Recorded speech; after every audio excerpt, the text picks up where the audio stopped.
Boa noite, irmãos. A paz do Senhor, sejam bem-vindos. Mais uma semana se iniciando, mais uma semana que a gente continua seguindo firmes aqui na nossa leitura bíblica.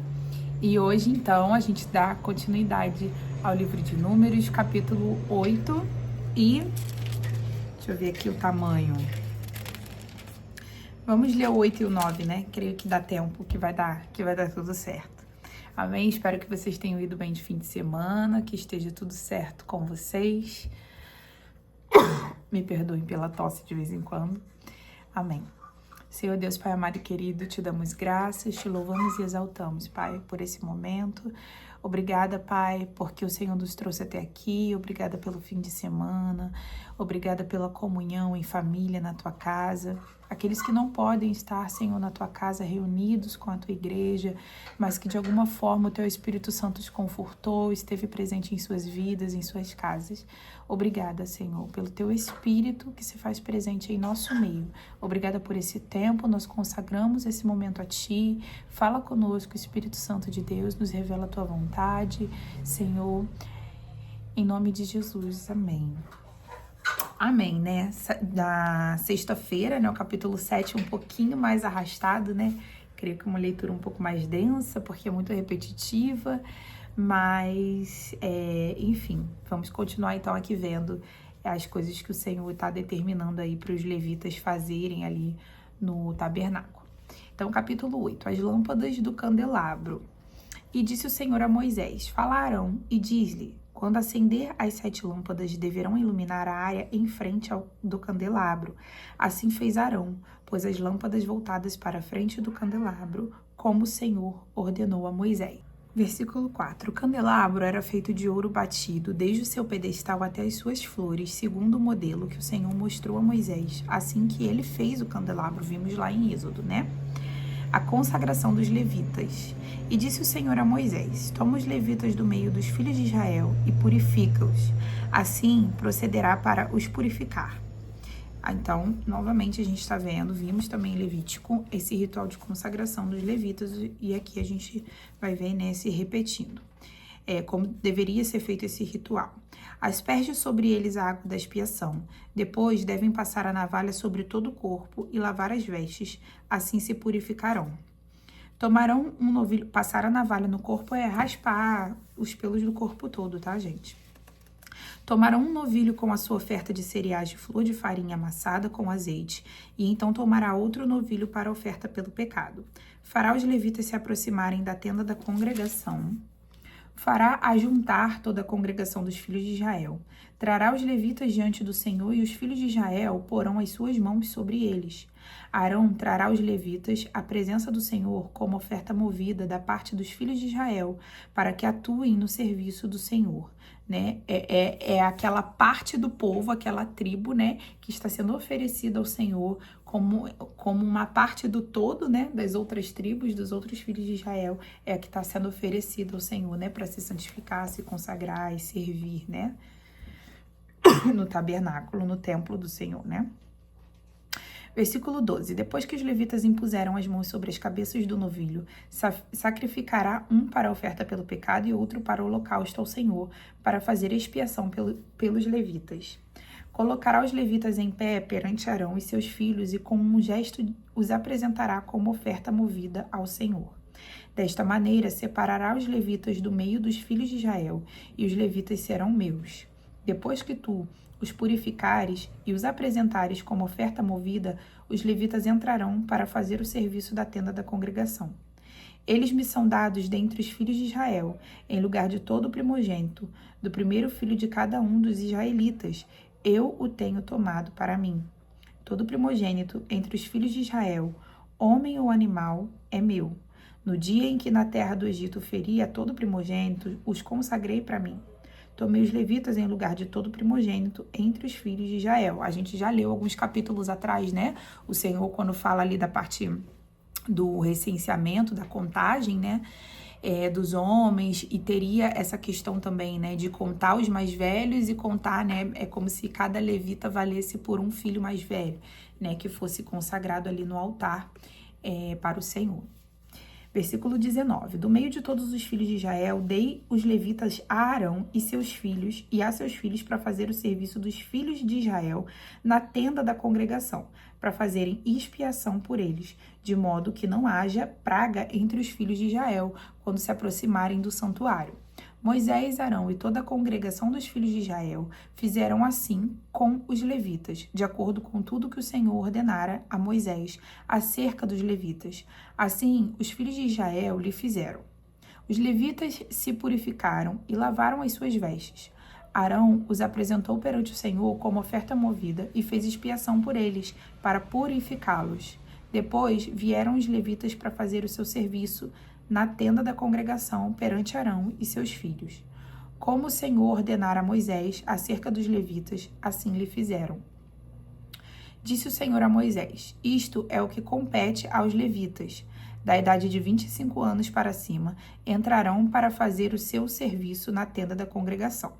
Mas, com a idade de 50 anos, sairão desse serviço e nunca mais servirão. Contudo, poderão ajudar aos seus irmãos na guarda da tenda da congregação, mas o serviço não exercerão. Assim fará para com os levitas no tocante aos seus cargos. Então, a partir de 50 anos aí, é como se os levitas se fossem aposentados, Então, capítulo 9 agora, ele vai falar um pouco sobre a Páscoa, Que é algo que eles comemoravam naquele tempo, a saída do povo do Egito, Falou o Senhor a Moisés no deserto de Sinai, no 2º ano na sua saída da terra do Egito, do 1º mês, e disse ele: celebrem os filhos de Israel a Páscoa no tempo determinado. No dia 14 deste mês à tarde, no tempo determinado, a celebrareis. Segundo todos os seus estatutos e segundo todos os seus ritos, a celebrareis. Disse, pois, Moisés aos filhos de Israel que celebrassem a Páscoa. E então celebraram a Páscoa no dia 14 do 1º mês, à tarde, no deserto de Sinai, segundo tudo que o Senhor ordenara a Moisés. Assim fizeram os filhos de Israel. Alguns deles, porém, que se acharam imundos por terem tocado um cadáver, não puderam celebrar a Páscoa naquele dia.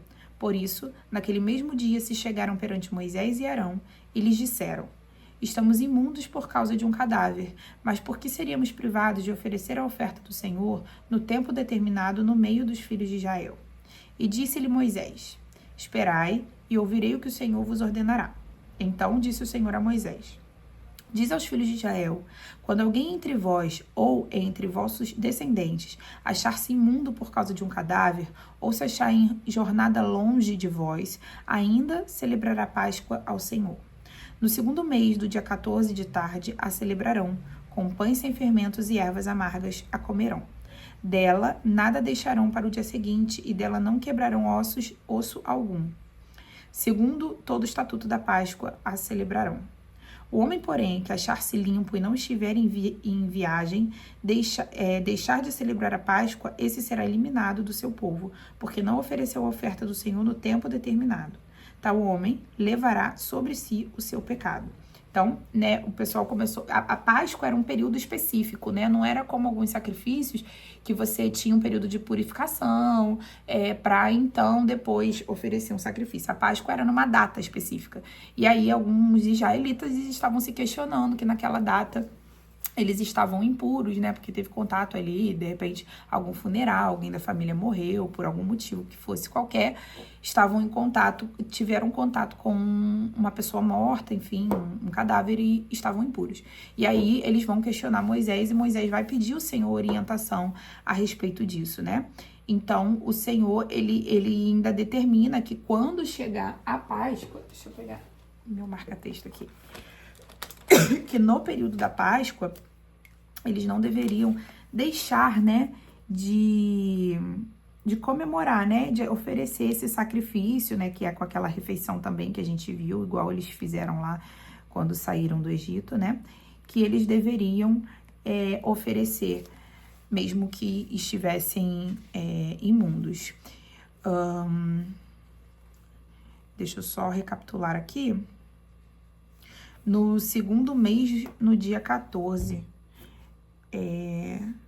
Isso mesmo. No caso, porque eu tava um pouco confusa. Então, eles iam oferecer um mês depois, porque no início do capítulo a gente vê, né, que no segundo ano da sua saída da terra do Egito, no primeiro mês, disse ele, celebrem Israel a Páscoa no tempo determinado. No dia 14 deste mês à tarde, no tempo determinado. Então, a Páscoa normalmente era comemorada no dia 14 do primeiro mês, né? Porque aqui ele tá falando que é o primeiro mês do ano.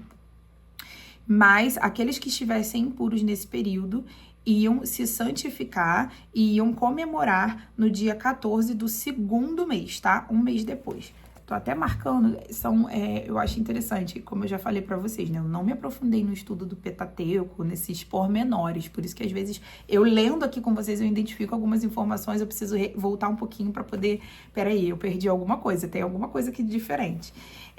E aí o Senhor tá dizendo, né, que embora todos os israelitas tinham que comemorar a Páscoa, então aqueles que estivessem impuros, e ele vai repetir aqui, ó, de novo, para poder ficar, a gente retificar no versículo 5. Então, celebraram a Páscoa no dia 14 do primeiro mês. E aí, vem essa questão dos que não estavam purificados. E aí, lá no versículo 10, quando Moisés pergunta ao Senhor, então, o que esses que estavam impuros deveriam fazer, ele vai dizer que eles iam celebrar a Páscoa agora no versículo 11, né? No segundo mês, no dia 14 do segundo mês. Então, eles teriam esse período ali de se purificar, mas ainda assim, era uma determinação do Senhor que eles celebrassem a Páscoa, tá? E aí, ele vai começar aqui nos outros versículos também que a gente lê, falando, isso é para quem estiver em viagem ou tiver impuro. Agora, aquele que não tem, não tem nenhuma questão que o impeça de no primeiro mês, né, celebrar Páscoa, esse ele vai ter uma consequência, esse é eliminado do meio do povo, né? A gente leu aqui até o versículo 13. Então, agora o 14.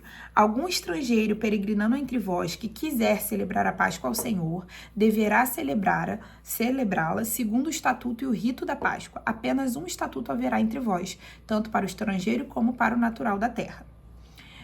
Versículo 15. No dia em que o tabernáculo foi levantado, agora ele já está falando da nuvem, né, que cobria o tabernáculo.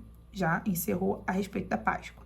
Eu vou falando assim os temas por versículos, caso a sua Bíblia não tenha aquelas divisões. Para vocês também se atentarem ao que a gente está falando agora. 15. No dia em que o tabernáculo foi levantado, a nuvem cobriu o tabernáculo sobre a tenda do testemunho, desde a tarde até a manhã.